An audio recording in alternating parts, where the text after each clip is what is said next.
डोंबिवलीत gas bill न भरल्याची धमकी देत सायबर भामट्यांचा 3 लाखांचा गंडा। डोंबिवलीत सायबर भामट्यांनी गॅस टंचाईच्या भीतीचा गैरफायदा घेत एका नोकरदार महिलेचे तब्बल 2,99,500 रुपये लंपास केले।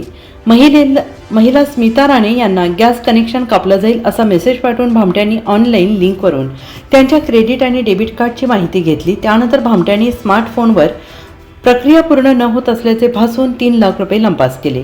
गॅस पुरवठा कमी झाल्याच्या अफवांमुळे नागरिक अधिक चिंतेत असताना अशा सायबर हल्ल्यांमुळे ग्राहकांमध्ये खळबळ उडाली आहे। स्मिता राणे यांनी तातडीनं रामनगर पोलीस ठाण्यात तक्रार नोंदवली असून पोलीस तपास सुरू आहे। डोंबिवली पोलीस स्टेशन हद्दीत 2 महिलांच्या बाबतीत हा प्रकार घडलेला आहे की महानगर गॅस लिमिटेड कंपनीकडून बोलतो असं सांगून तुमचं गॅस कनेक्शन बंद होईल असं सांगून त्यांना APK फाईल पाठवल्या आणि त्या APK फाईलमध्ये त्यांनी फॉर्म भरायला सांगितले आणि त्यानंतर सदर महिलांच्या बँक अकाउंटमधून जवळपास एका बँक अकाउंटमधून 3 लाख रुपये आणि दुसऱ्यामधून 1 लाख रुपये अशी रक्कम संबंधित फसवणूक करण्याच्या खात्यावर वळती झालेली आहे। याबद्दल डोंबिवली पोलीस स्टेशन येथे गुन्हा नोंद करण्यात आलेला आहे।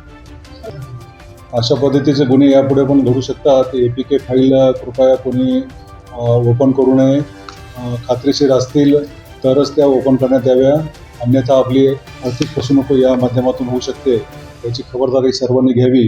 त्याचप्रमाणे गॅस सिलेंडरचा साठा करणे हे अवैध आहे आणि त्याबाबत संबंधितांवर गुन्हा नोंद करण्यात येईल।